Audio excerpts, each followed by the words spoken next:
거룩한 누룩이라는 제목으로 오늘 시간에 함께 말씀 생각하며 은혜를 나누고자 합니다. 저희 어머니께서는 제가 어릴 적에 호떡 장사를 하셨던 적이 있으십니다. 그래서 어릴 때 옆에서 어머니가 호떡 반죽하는 것을 아주 많이 봤거든요. 그러니까 큰 고무 대야, 다라이라 그러는 게 맞겠죠, 그죠? 큰 고무 다라이에 밀가루 반죽을 이렇게 해가지고 막 이렇게 하시는 장면을 종종 보았습니다. 그리고 그걸 마지막에 어떻게 하냐면 이렇게 하얀 볼을 이렇게 씌워서 따뜻한 아랫목에다가 이렇게 그 큰 고무 대야를 갖다 놓습니다. 시간이 좀 지나면 얘가 어떻게 될까요? 이렇게 부풀어 올라와요. 그래서 그 반죽을 가지고 그 안에 속도 집어넣고 호떡을 만듭니다. 그래서 그런지 저는 웬만하면 음식 좋아한다는 얘기는 잘 안 하는데 저는 호떡이 참 좋습니다. 그래서 호떡을 참 좋아하고 기회가 있으면 먹으려고 좀 애를 씁니다. 그것을 많이 보면서 반죽할 때 반드시 넣어야 되는 게 있습니다. 저보다 여러분이 더 잘하실 것 같은데 뭘 집어넣어야 될까요? 그렇죠, 이스트 집어넣어야 됩니다. 이스트를 집어넣어야 얘가 이렇게 반죽이 됩니다. 그래야 좀 나중에 대야 하나가 더 이렇게 부풀어 오르죠. 넣는 양은 별거 아닙니다. 전체 반죽의 한 50분의 1, 60분의 1 정도밖에 되지 않아요. 그런데 이게 호떡 반죽의 핵심 중에 핵심으로 들어가는 게 이스트입니다. 이게 잘 들어가야 숙성되고 부풀어 오르고, 이 호떡이 나중에 이게 부풀어 올라야 잘 발효가 되어야 반죽이 부드러워지고 호떡의 풍미도 잘 살아난다고 합니다. 이거 없으면 어떻게 될까요? 딱딱해서 못 드십니다. 딱딱하고 풍미도 없고 그렇습니다. 엄밀하게 따지면 오늘 말씀의 제목처럼 이 누룩과 이스트는 조금 다른 종류이긴 하지만 아주 작은 양으로 바로 효과를 일으킨다는 점에서는 굉장히 비슷한 점이 맞는 것 같습니다. 저는 성도도 이 이스트 혹은 누룩과 같은 존재가 되어야 된다고 믿습니다. 오늘 시간에 말씀을 나눌 때 여러분들이 하나님의 영광을 위하여 거룩한 누룩으로서 살아갈 수 있는 복된 모습이 있기를 주님의 이름으로 축원합니다. 예수님께서 마태복음 13장 33절에서 천국에 관한 이야기를 하셨어요. 뭐라고 이야기하세요? 천국은 마치 여자가 가루 서말 속에 갖다 넣어 전부 부풀게 한 뭐와 같다고요? 누룩 같대요. 이것은 겨자씨와 함께 비유를 들어서 하신 말씀인데 아주 작고 보잘것없지만 이게 나중에 자라고 나중에 부풀면 엄청나게 큰 변화를 일으키는 존재다라고 하는 의미에서 이 말씀을 하셨습니다. 여러분, 세상은요 숫자 싸움 많이 합니다. 얼마나 많은 사람들이 모여 있는가, 얼마나 많은 숫자를 보유하고 있는가, 얼마나 많은 규모를 내가 가지고 있는가, 이 싸움을 벌이는 게 세상입니다. 근데 여러분, 성도는 이 세상의 흐름과 달리 어떤 싸움을 하셔야 되냐면 영향력 싸움을 하셔야 됩니다. 무슨 싸움을 해야 된다고요? 영향력 싸움을 하셔야 돼요. 내가 비록 숫자가 작을지라도 큰 영향력을 발휘할 수 있으면 그것으로 된 겁니다. 여기에 관해서 가장 선명하게 이야기했던 사람이 16세기 스코틀랜드에서 종교개혁을 했던 존 낙스라고 하는 사람입니다. 한 번쯤은 들어보셨을 겁니다. 존 낙스가 뭐라고 이야기했는지 한번 보십시오. 함께 읽어보겠습니다. 시작. 기도하는 한 사람이 기도하지 않는 한 민족보다 강하다. 숫자 싸움이 아니라 우리는 믿음 싸움하고 기도 싸움하고 영향력 싸움을 해야 되는 존재가 성도다라고 하는 것입니다. 오늘 우리가 이 땅을 살아가면서 세상에 너무나 물들어 있다 보니까 혹시 이 부분을 놓치고 있지는 않은지를 생각해 보셔야 합니다. 우리는 얼마나 많은 숫자를 보유하고 있는가, 통장의 잔고나 혹은 교회 모이는 숫자나 혹은 우리의 모임의 숫자나 이런 것들 가지고 씨름하고 있는 것인가, 아니면 영향력과 기도와 또 믿음 가지고 씨름하고 싸움하고 있는가. 성경은요 이 한 사람 한 사람, 소수이지만 한 사람의 중요성을 절대 간과하지 않습니다. 오히려 훨씬 더 중요하게 여길 때가 많이 있죠. 출애굽기 32장 말씀을 보게 되면 이스라엘 백성들이 우상 숭배하면서 전부 다 멸절될 위기에 처하는 장면이 있습니다. 그때 이들이 어떻게 살아나게 됩니까? 모세 한 사람의 목숨 건 기도로 말미암아 온 이스라엘 민족이 살아나게 돼요. 한 명입니다. 200만 대 1인데 이 한 명으로 말미암아 200만이 살게 된다고요. 이게 누룩과 같은 존재다라고 이야기할 수 있습니다. 오늘 본문 말씀 이전에 신명기 11장 말씀, 민수기 11장 말씀을 보게 되어도 이스라엘 백성들이요, 악한 말로 하나님을 원망하게 되는 장면이 있습니다. 그때 하나님이 어떻게 하시냐면 불을 내리셔서 전부 다 멸절될 위기가 되거든요. 그때 하나님이 모세의 기도를 통해서 살게 만드십니다. 함께 읽어볼게요. 시작. 여호와께서 들으시기에 백성이 악한 말로 원망하며 여호와께서 들으시고 진노하사 여호와의 불을 그들 중에 붙여서 진영 끝을 사르게 하시매 백성이 모세에게 불을 지짐으로 모세가 여호와께 기도하니 불이 한 사람이 중요하다는 거예요. 많은 사람들이 하나님 앞에 범죄하게 되었을 때에, 원망하고 불평하고 그렇게 쓰러지게 되었을 때에 그들이 살게 되었을 수 있었던 비결은 무엇입니까? 하나님 앞에 바르게 서 있었던 믿음의 사람 모세 한 사람의 기도 때문이었다라고 하는 것입니다. 우리가 성도로서 살아갈 때에 종종 무력감을 느낄 때가 있습니다. 숫자가 적다, 요즘에 교회가 전망같이 못하다 하면서 탄식할 때가 있습니다. 이 세상에 구조적인 악이 있는데 이걸 어찌해야 되겠습니까? 한 사람의 힘으로 어찌할 수 없습니다. 탄식하는 분들이 있습니다.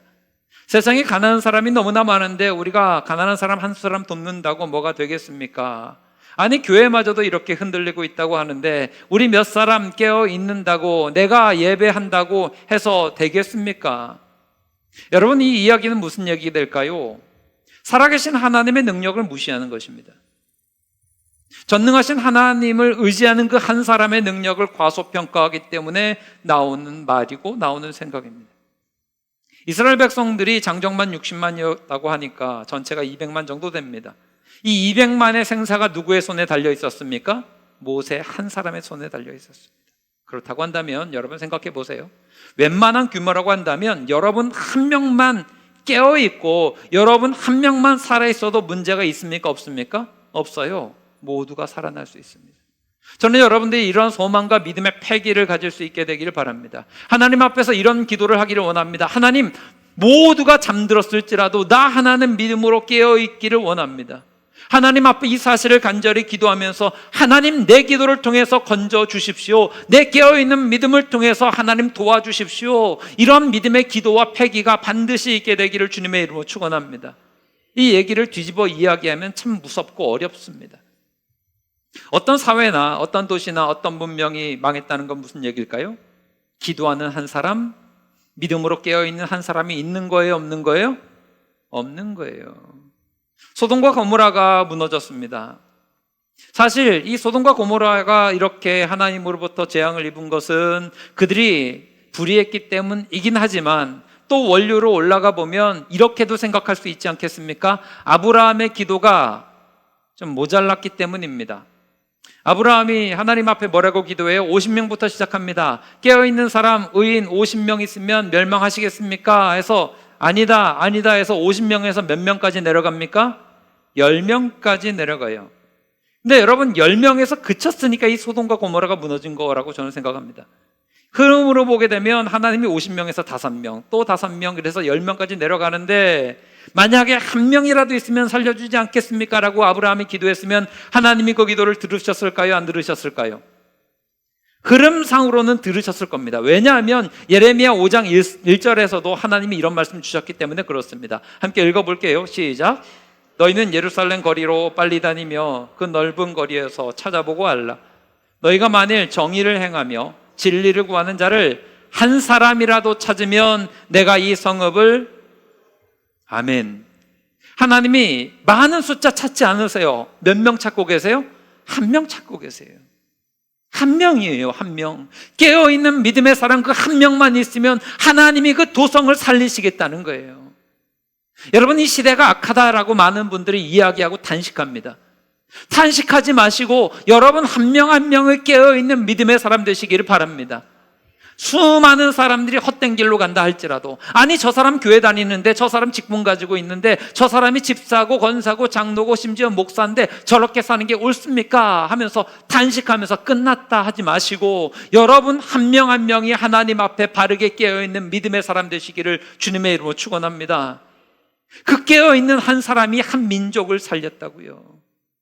예전에 어떤 글을 보니까요, 잘 되는 회사와 안 되는 회사의 차이점이 뭐냐, 여기에 관한 글을 어떤 분이 기고한 적이 있어요.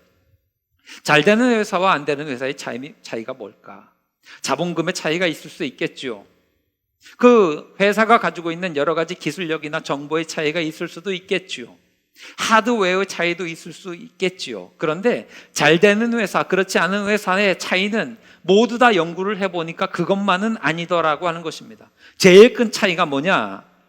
인재의 차이래요.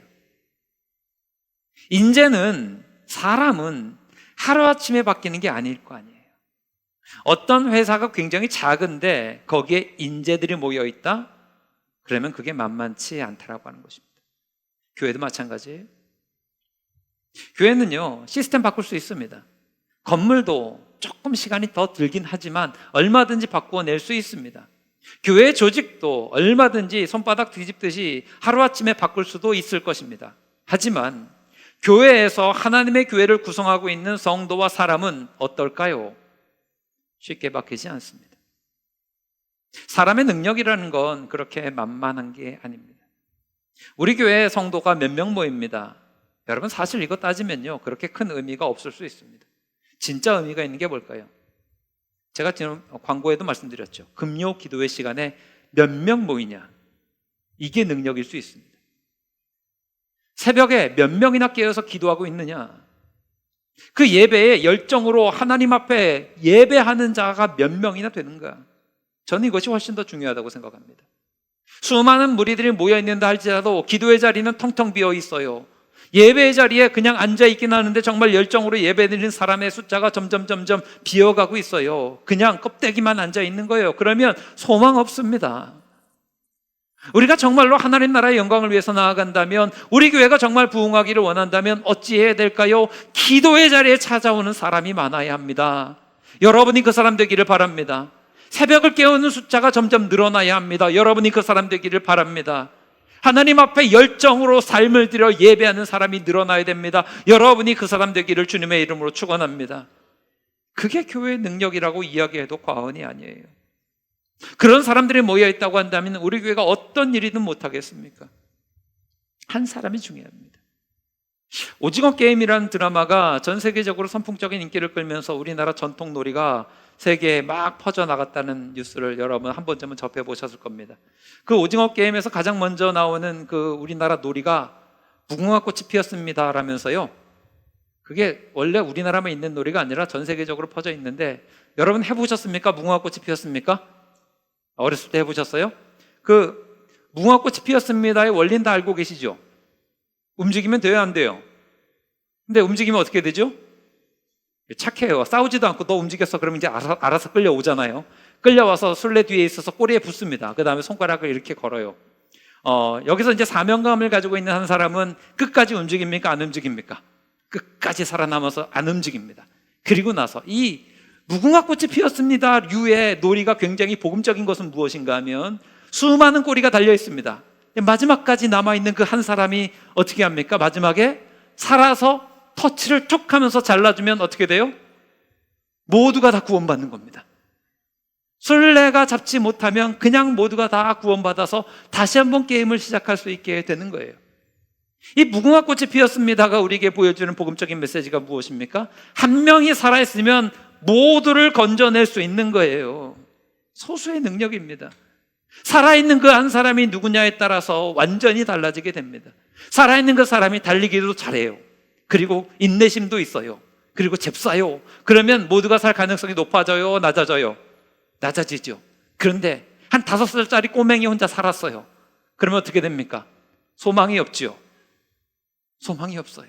동네에서 골목대장 형아가 거기에서 끝까지 살아남아 있다면 우리는 다 소망합니다. 이제 곧 우리는 자유로워지겠구나. 그러므로 여러분, 한 사람의 능력을 별 볼 일 없다고 생각하지 마십시오. 여러분 스스로의 믿음을 작다고 여기지 마십시오. 작지 않습니다. 기도하는 한 사람이 기도하지 않는 한 민족보다 훨씬 더 강할 수 있습니다. 사실요, 내가 기도하고 내가 온전히 예배하고 내가 믿음으로 깨어있다, 그리고 내가 남들을 섬긴다, 이런 일들은요 가장 이기적인 형태일 수도 있다고 저는 생각을 합니다. 왜냐하면 그게 나를 살리는 거거든요. 다른 사람을 섬기는 사람이 이면을 보게 되면 내가 가장 살아 있을 수 있는 방법이기 때문에 하는 경우가 굉장히 많이 있습니다. 그러므로 저는 여러분의 영이 살기 위해서 중보기도든 뭐든 기도의 자리를 끝까지 붙드시길 주님의 이름으로 축원합니다. 그러니까 이런 거예요. 중보기도를 많이 하는 분 치고 오래 간절히 중보하고 기도하는 사람 가운데 영적으로 죽어있는 사람을 저는 본 적이 없습니다. 내가 기도할 거리, 내 기도거리 말고 다른 사람을 위해서 이렇게 저렇게 기도할 거리를 많이 싸들고 와서 하나님 앞에 하나님 이 권사님 도와주시고 이 집사님 살려주시고 이렇게 고쳐주시고 간절히 기도하면서 그 기도의 자리를 지키는 사람 치고 영적으로 죽어있는 사람을 찾을 수가 없어요. 내가 다른 사람을 살린다라고 하는 의미는 무엇입니까? 내가 살아있다라고 하는 뜻이거든요. 마귀가 세상에게 주는 메시지가 무엇인가 하면 내가 제일 중요해, 나를 위해 살아야 돼, 이런 이기적인 마음을 굉장히 많이 주는데 여러분 이 생각에 젖어서 산다면요 이게 자체가 저주입니다. 그 이기심은 나를 망치는 거예요. 나밖에 몰라요. 나만 하면 결국에는 나 혼자서 고립될 수밖에 없습니다. 이타적 이기주의라는 말이 있습니다. 단순히 다른 사람을 이롭게 하는 행위가 아니라 그 행동의 이면에 나의 이익과 나의 만족을 추구하는 이 이기적인 동기가 내재된 복합적인 인간적인 심리를 이야기하는 거예요. 다른 사람을 살려요. 다른 사람을 도와요. 이렇게 선한 영향력을 끼쳐요. 사실은 그게 나를 돕는 것이고 나를 살리는 것이고 나를 능력 있게 만드는 것입니다. 여러분이 깨어있는 그 자체가 다른 이들을 살릴 수 있는 귀한 도구가 될 수 있다고 하는 거죠. 저는 요리사 치고 굶어 죽은 요리사를 본 적이 없습니다. 흑백 요리사나 요즘에 뭐 요리 프로그램에 나오는 연예인 같은 요리사들은 알아서 살 빼고 관리해서 그렇지, 일반적으로 여러분 요리사 이미지를 떠올려 보십시오. 기본 이상으로 통통하지 않습니까? 요리사 딱 하면 이만큼 살이 좀 후덕하고 이렇게 넉넉해 보이는 분들이 다 요리하는 분들 아닙니까? 왜 그럴까요? 남들 먹으려고 맛만 봐도 배가 불러요. 그래요, 안 그래요? 그렇지요. 이 원리와 똑같습니다. 어떤 사람에게 물줄기를 대주려고 하는 사람은 자기가 메마릅니까? 메마르지 않습니까? 메마르지 않습니다. 그럴 수 없습니다. 다른 건 모르겠지만 다른 사람에게 내가 물을 대주겠다라고 하는 사람은 절대로 목마름으로 쓰러지지 않습니다. 밥을 주는 사람은요, 밥이 넘쳐요. 사랑을 주는 사람은요, 사랑이 넘쳐요. 내가 주겠다는 건 뭐예요? 내 안에 충만해 있으니까 그것을 주는 거예요. 그런 의미에서 내가 영혼을 구하기 위해서 생명을 걸겠습니다. 그 이야기는 뭐예요? 내가 충만해지겠습니다. 그 이야기와 똑같은 거예요. 오늘 본문 말씀은 가데스 바네의 정탐꾼의 이야기입니다. 너무나 많은 이야기를, 너무나 많은 설교를 이 주제로 했습니다. 12명의 정탐꾼이 있는데 10명이 다수입니다. 이 다수는 악평하다가 망해버려요. 반면 38절 말씀을 보게 되면 오직 여호수아와 갈렙만 살아있습니다. 소수일지라도 하나님의 말씀을, 약속을 붙들고 하나님의 말씀 앞에서 믿음으로 서 있는 그 사람들이 일어서게 되더라고 하는 것입니다. 지금 여러분이 어느 자리에 있습니까? 어떤 모습이 있습니까? 하지만 어떤 모양이든 어떤 모임이든 어떤 자리에 서 있든 진리 앞에 서 있는 사람들을 통해서 하나님이 반드시 선한 일들을 이루실 줄 믿는 저와 여러분들 되시기를 주님의 이름으로 축원합니다. 이걸 저는 거룩한 누룩이라고 표현하고 싶어요. 여러분의 숫자가 작아 보일지 몰라도, 보잘것없어 보일지 몰라도 여러분이 깨어있고 믿음으로 서 있으면 여러분이 그것을 변화시킬 수 있는 누룩과 같은 존재가 될 수 있다고 한다면 얼마든지 놀라운 변화가 일어날 수 있다고 하는 것이죠. 사랑하는 여러분, 여러분들이 거룩한 누룩으로서, 우리 교회가 거룩한 누룩으로서 이 지역 가운데 세계 땅 끝까지 주의 복음을 전하는 데 쓰임받는 복된 모습이 있게 되기를 주님의 이름으로 축원합니다. 또 하나 오늘 말씀을 기초해서 거룩한 누룩으로 서 있기 위해서 반드시 갖추어야 될 능력 하나가 있습니다. 그것이 무엇일까요? 말의 능력입니다. 이스라엘 백성들이 왜 망했을까요? 원망하다 망했습니다. 27절 말씀 보겠습니다. 27절 말씀 함께 읽겠습니다. 시작. 나를 원망하는 이 악한 회중에게 내가 어느 때까지 참으랴. 이스라엘 자손이 나를 향하여 원망하는 바, 그 원망하는 말을 내가 확실하게 망하는 법이 있습니다. 알려드릴까요? 뭘까요? 원망하시면 됩니다. 여러분의 삶이, 여러분의 언어가 원망으로 가득 차 있으면 확실하게 망합니다. 왜냐하면 하나님은 말씀하시는 분이시기도 하지만 들으시는 분이시기 때문에 그렇습니다. 28절 말씀 보세요. 함께 읽겠습니다. 시작.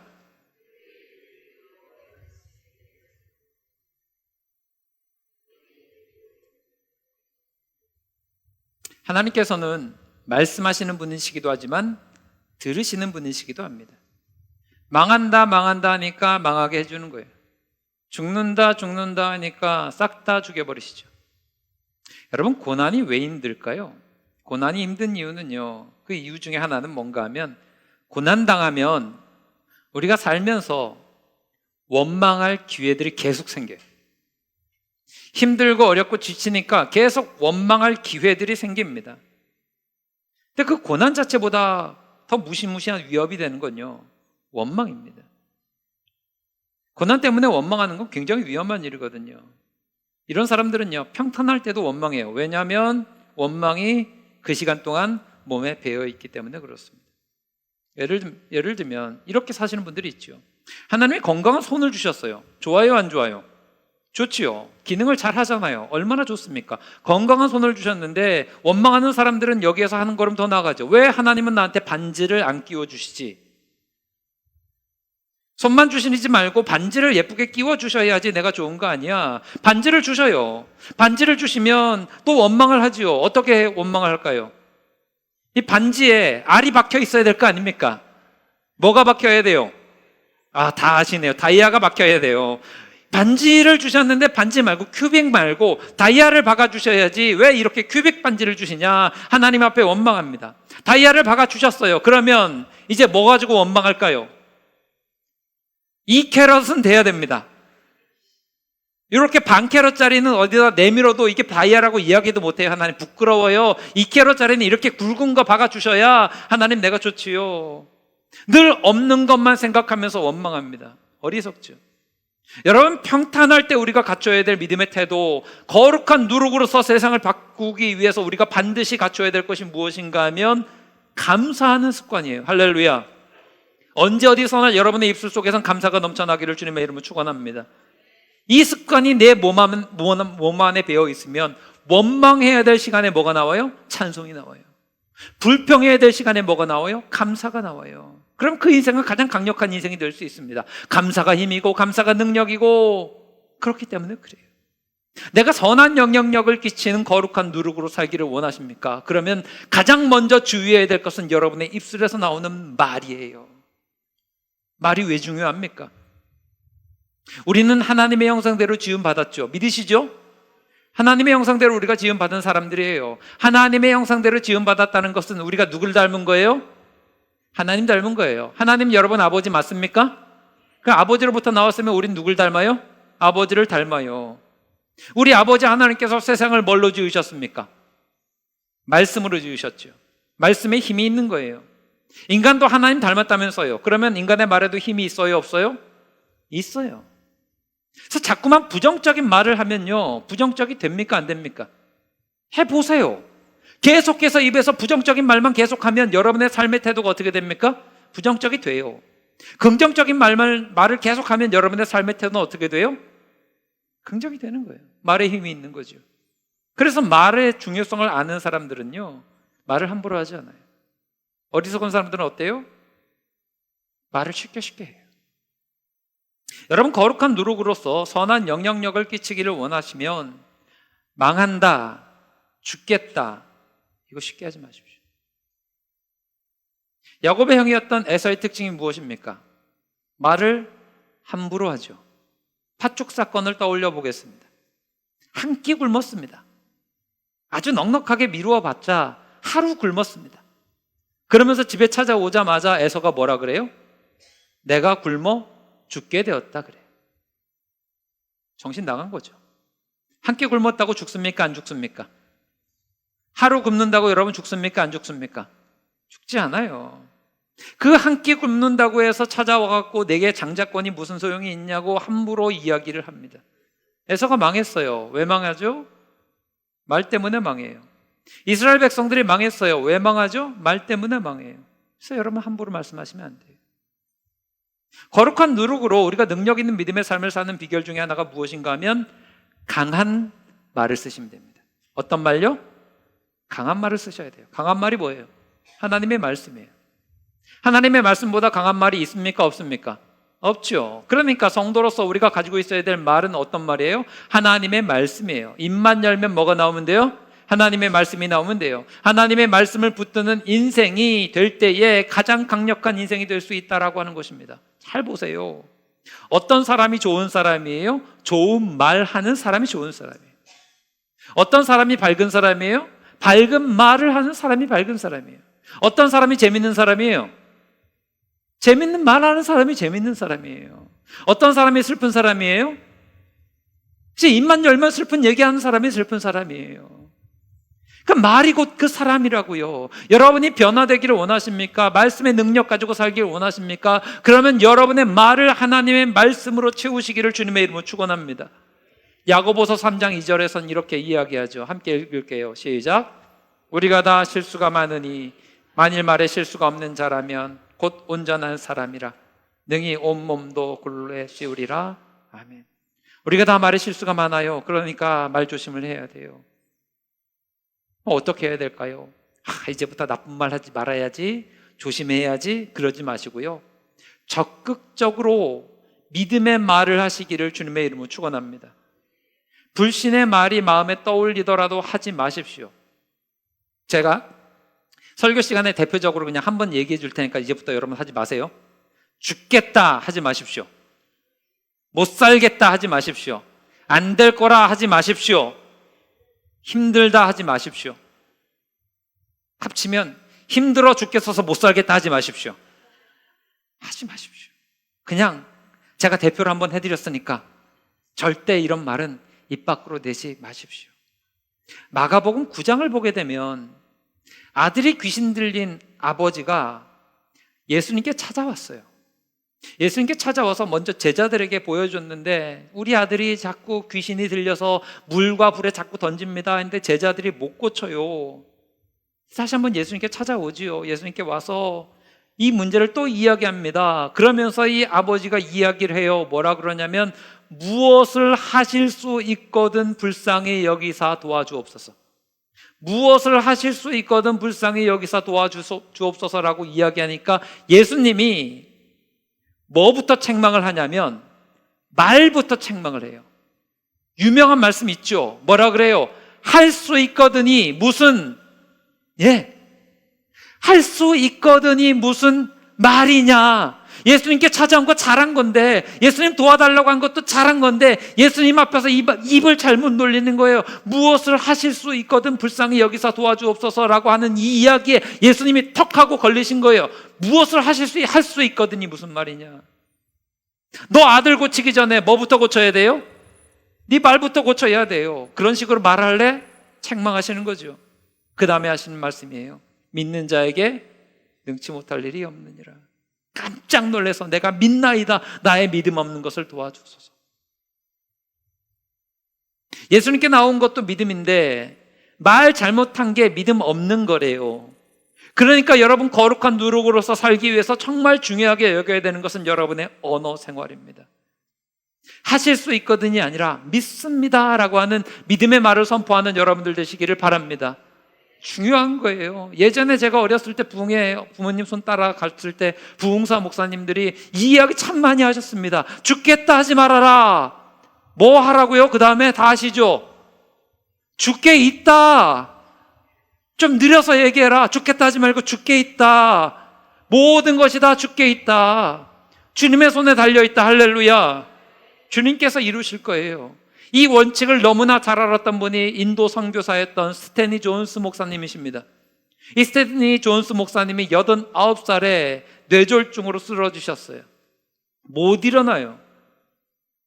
의료시설도 좋지 않고 치료도 잘 되지 않고 뇌혈관의 문제인데 이걸 잘 다루지를 못하니까 말도 어눌해지고 말도 못하고 일어서지도 못하고 몸도 잘 안 움직여져요. 그래서 이 간호사에게 스탠리 존스 목사님이 부탁을 했다 그러지요. 나를 볼 때마다 꼭 이렇게 해달라고 글로 써요. 말을 잘 못하니까. 스탠리 존스, 나사렛 예수 이름으로 일어나 걸어라. 이걸 날 볼 때마다 해줘라. 그래서 이 간호사가 믿음의 사람이고 존경받는 또 선교사이고 목사님이 부탁하시니 합니다. 어색하지만 스탠리 존스, 나사렛 예수 이름으로 일어나 걸어라 하면 이 목사님이 다른 말은 못해도 아멘은 쉽잖아요. 그러니까 어느한 말로 아멘 아멘 한 거예요. 그게 나왔어요. 결론은 뭘까요? 89살에 일어서셨대요. 아멘이십니까? 이런 믿음의 선포와 말이 있어야죠. 우리가 오후 예배 시간에 올해 성경 말씀을 통독합니다. 같은 이유예요. 우리의 입에 말씀을 담고자 하는 거예요. 말씀을 눈으로 읽는 것과 말로 읽는 것은 차이가 있습니다. 내 언어가 하나님의 말씀에 익숙해지는 과정인 거예요. 꼭 그렇게 모여서 통독해야 됩니까? 예, 모여서 통독하셔야 됩니다. 내 입술에 하나님의 말씀을 담는 과정이기 때문에 이게 얼마나 복된 일인데요. 입으로 하나님의 말씀을 함께 읽고 선포하는 일은 우리의 언어 생활에도 밀접한 연관이 있어요. 보세요, 말이 얼마나 중요한지. 로마서 10장 9절 말씀 읽겠습니다. 시작. 내 입으로 예수를 주로 시인하며 또 하나님께서 그를 죽은 자 가운데서 살리신 것을 내 마음에 믿으면 구원을 받으리라. 믿기 이전에 먼저 주님께서 요청하시는 게 있어요. 예수를 뭐라고 해야 돼요? 주로 시인하는 거예요. 뭘로요? 내 입으로. 입으로 예수님을 주라고 시인하는 이 언어가 얼마나 강력하고 중요한 것인지를 로마서는 우리에게 일러주고 있습니다. 이런 거룩한 말을 함으로 거룩한 누룩이 되시는 여러분들 되시기 바랍니다. 선한 영향력 싸움을 할 때에, 믿음 싸움할 때에 여러분의 입술에 파수꾼을 세워달라고 기도하셔야 돼요.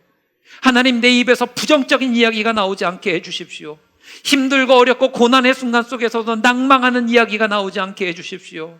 내 안에 악한 마귀가 계속해서 안 좋은 마음과 말들을 심을지라도 거기에 넘어지지 않고 주님, 나는 믿습니다. 잘 될 줄 믿습니다. 형통할 줄 믿습니다. 나을 줄 믿습니다. 힘을 얻게 될 줄 믿습니다. 능력 받게 될 줄 믿습니다. 응답 받게 될 줄 믿습니다. 이 고백들을 우리가 반드시 해야 됩니다. 우리는 세상에 너무 많이 물들지 않았습니까? 세상에서 안 될 거다, 잘못될 거다, 힘이 없을 것이다, 네가 무엇이냐, 이 이야기에 휘둘리지 마시고 우리의 삶의 원리가 되는 하나님의 말씀을 붙들고 우리의 말부터 변화되고 생각이 변화되고 그래서 우리의 삶이 변화되어서 하나님께 영광 돌리는 거룩한 누룩 되시기를 주님의 이름으로 축원합니다. 오늘 말씀 속에서도 마찬가지 이야기를 하고 있잖아요. 12명의 정탐꾼 중에 10명은 부정적인 보고와 말을 해서 망했고 2명은 하나님의 능력을 의지하고 하나님이 기뻐하시는 말을 함으로 끝까지 가나안 땅에 들어가는 이스라엘의 리더가 되었습니다. 망하는 이야기를 따라갔던 출애굽 1세대들은 다 망했고 망하지 않고 하나님의 능력을 바라보았던 여호수아와 갈렙을 따라갔던 출애굽 2세대들은 전부 다 가나안의 복과 은혜를 누리게 되었습니다. 어디에 속하기를 원하십니까? 거룩한 누룩으로서 세상을 변화시키고 하나님의 영광을 드러내는 우리가 될 때에 나 하나 부족하지만 하나님이 기뻐하시는 거룩한 선포로 말미암아 세상을 변화시킬 수 있는 아름다운 모습이 다 있게 되기를 주님의 이름으로 축원합니다.